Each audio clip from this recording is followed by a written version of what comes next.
I was never popular, but I'm told that I was popular in high school. And I'm told that by people for some unknown reason. But that's not Ronnie, that's not like, stop playing. You were very much popular in high school. I don't know why you're sitting here and feeling I like I'm you're not. popular. But a lot of the kids at that high school, you were very much popular. When I first went there and when I first entered your class, you knew a majority of that class. Every time I see you in the hallways, you were there with your friends. You were there all over the place. You were talking to different people. You were out there.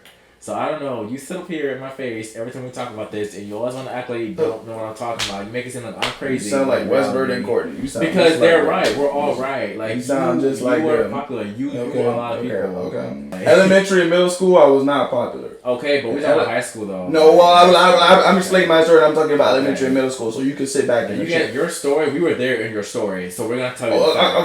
Okay. Well, right now I'm talking about elementary and middle school, so you can stay over there, Crip. Okay. Oh, okay. Dang, I wish you would have flinched. But shut up. In 1998, here came the impossible. Lil boy was chosen, his life was not optional. So we tried to search for anything that was logical. He just found a world shockingly irresponsible with people in it that never was held accountable. The world was smoking mirrors, definitely undeniable. Could he overcome it? It likely was astronomical. But if he really could, that boy would be unstoppable. Chosen boy for real, viewing from his perspective. He was gonna kill anybody deceptive. Baby was so chill, growing into his own, and his mama was so thrilled. The boy finally left home, fresh up like he will. Prince is in his zone, and he's hungry for a meal. Been starving for way too long. This reality, accepted it gradually. If you're not the coolest, what's good, y'all? I'm Rodney. And I'm Derek. And this is another episode of RJ Relates. Now, like I like to say for every video, this is a sacred place where we are 100% honest with ourselves and our audience. We talk about topics such as depression, relationship, views, life, movie, TV shows, anime, and many more. If y'all like this video at the end, please hit that like button and subscribe. Hit that bell notification. And if y'all want us to talk about other topics, you can hit that up in the comments below. Also, put our IGs on the description as well, so you can DM us personally. Rodney_TE. Derek Simillion.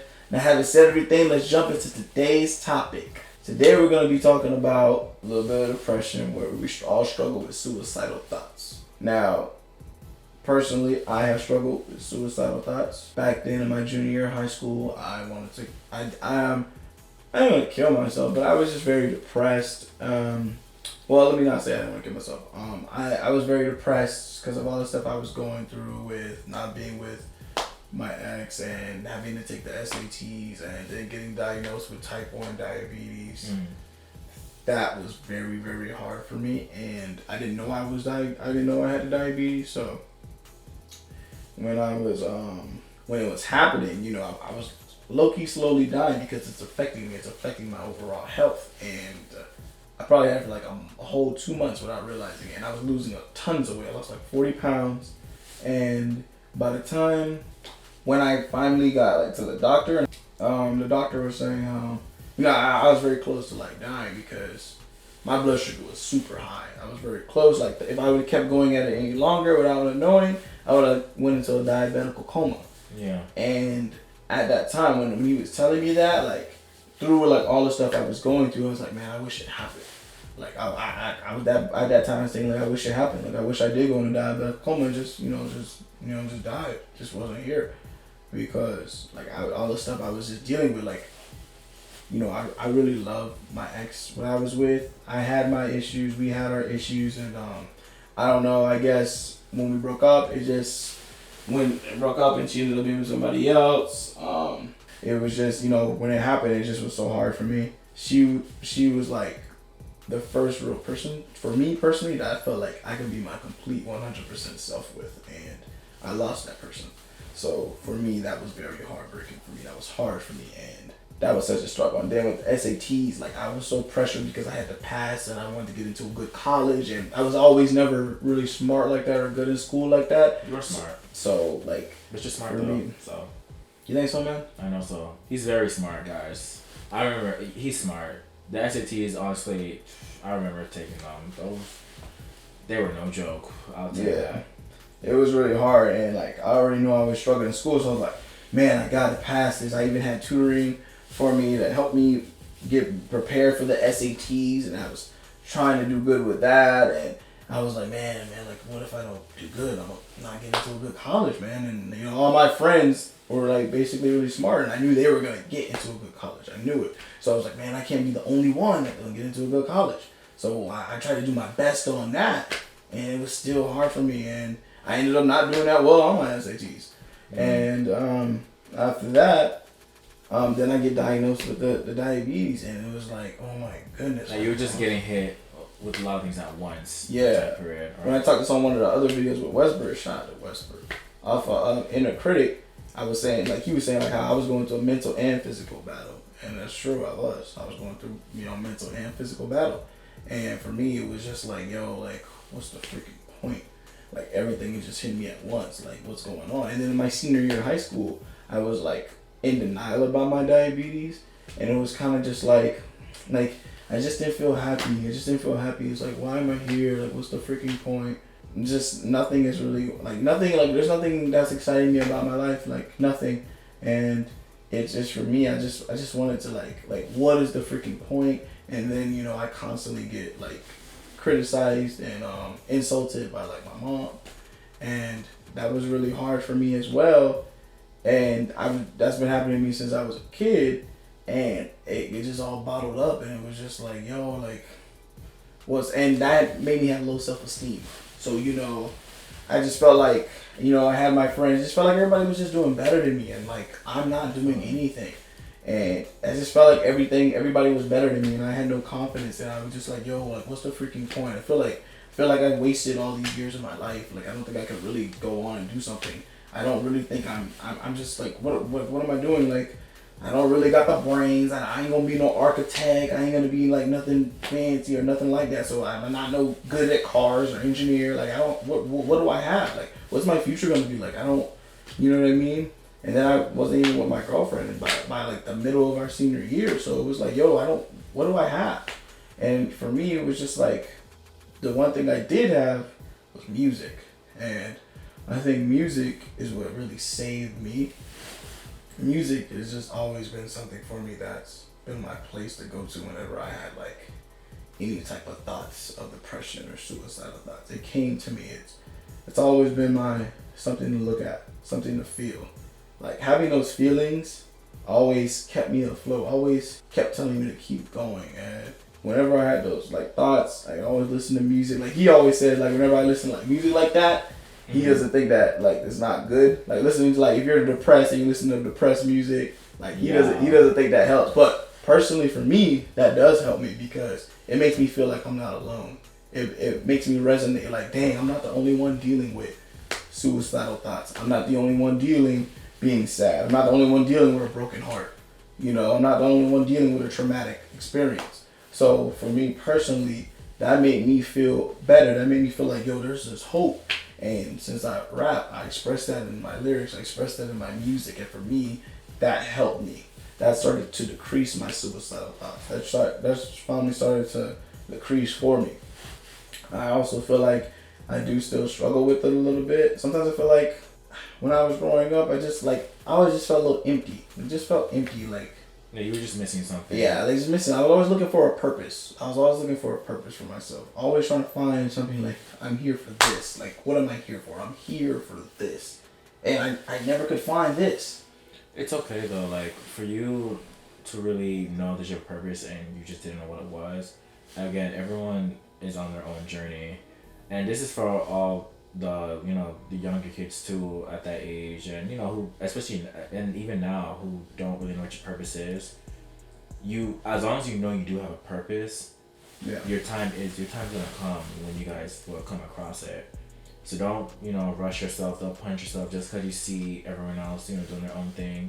Everyone is going through their own stuff, and not to you know, belittle your situation or anyone else's thoughts and their own, you know, situations, but just know, like, your time is coming.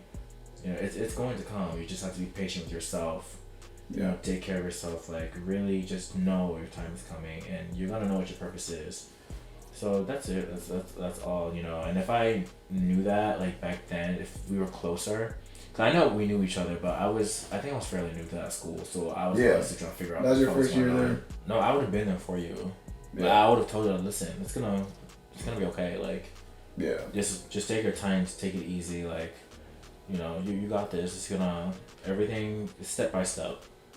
You know. Yeah. So it's Like, I understand.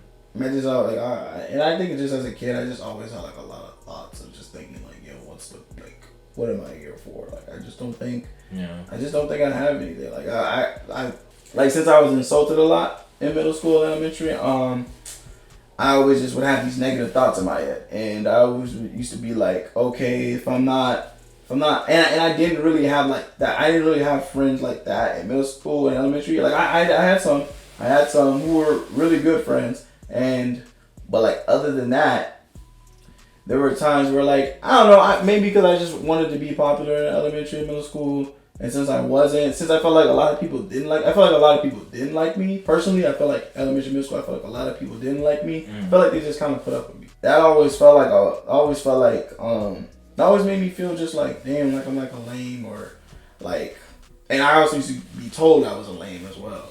And it's like no matter what I did, I could never get there. I could never get to that top. And for some reason, for me, like, that always used to make me feel like, okay, I'm not cool. I'm not really smart in school with academics. I don't play any sports. I'm not on no team. Not really good at basketball. I played basketball. Like back elementary school, like I never tried out for a basketball team. Okay. Or even in high school, I never tried out for the basketball team. Westbrook tried to get me to do it, but I had low self-esteem, so I never did it. Oh, okay. And so, like, you know, I had nothing. Like, I had nothing. So for me, it was like, yo, why am I here? And I think personally, the thing that saved me was music. The rapping, like that saved me. That saved my childhood. I really think having music was something I could always turn to whenever I was down. And I always thank my teacher, Miss Gregory, for that. Shout out to Miss Gregory. She don't never know this though. She don't know this, but like, she saved my childhood, man, because she gave me something. She gave me a purpose by making me do that civil rights thing about having to make a rap. And she was awesome. And because of that got me into rapping by having to do that civil rights rap. And because of that, I think that really saved my childhood. Like, that gave me something. Every time I was depressed or every time I had any thoughts, man, I had to write them down on the paper, have a beat, and then it just made things so much better for me.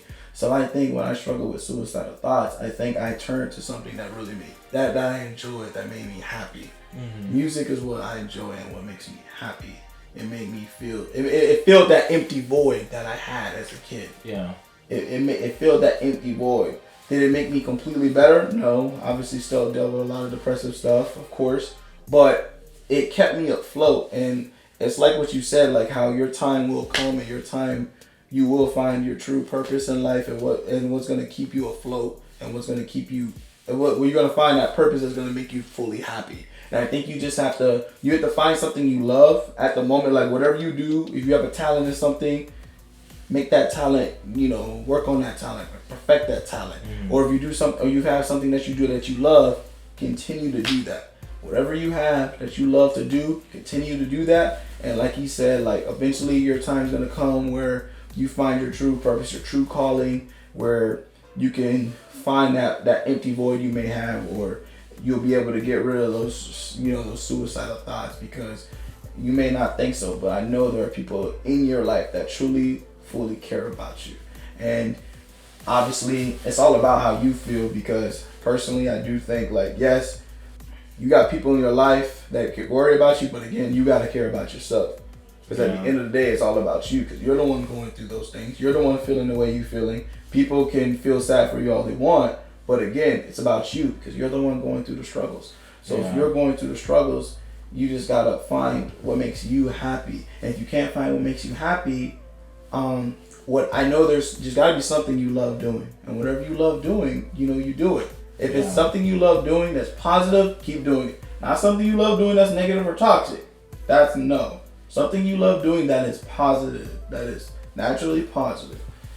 And I believe, my opinion, I think that will help people in the long run and when they struggle with suicidal thoughts. Yeah, that was real. That That was real. And I know some people would say regarding suicidal thoughts and you committing suicide. I know you probably heard you make this place you make this world a better place, but there are other people who will be sad if you're gone. And yeah, that is true, but really don't just worry about what other people are gonna say or think when you're gone. Like, don't really focus on those people specifically. Really have that self-respect and that self-love for you. Yeah. You gotta do it for you. Give yourself a fighting chance, because you owe yourself that. Give yourself a fighting chance, because you have to know from the top of your head that you're meant to be on this world to do something. You have a real purpose. Give yourself that fighting chance to really do it. Stay here with the people that you love and stuff like that. Like, it's gonna come. Yeah, everyone else is doing their own thing. Don't focus on everyone else. It's tunnel vision. Just really stay focused. Focus on what you're doing, and just everything will align. Facts. You gotta have that faith. You gotta have that heart, that spirit. I know things may not look so bright, and they may not look, all that right now, but the pain that you're going through is only temporary. No matter how long it's gonna take, it's gonna end at some point. It will end. So, yeah. With you finding something positive in your life. Exactly. To fall back on.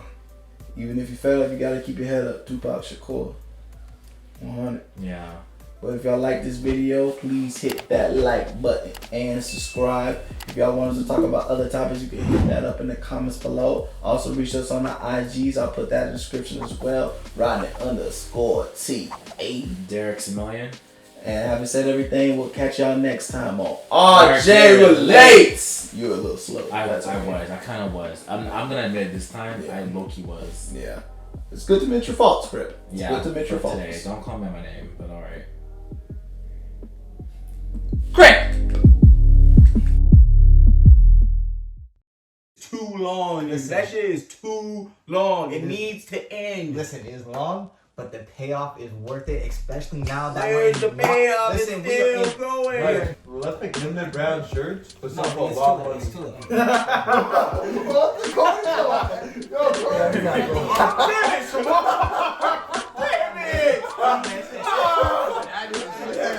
One more.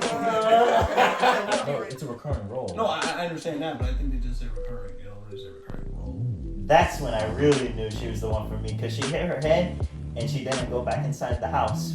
I love that you told the world that. You blink, she gone. I'm pretty sure she ain't go. I always say what's up to me, how you doing, all that stuff every time. But yeah, you over here trying to, Smash my girl. yeah, he liked her, Hey, babe. Good shit, you know what I'm saying?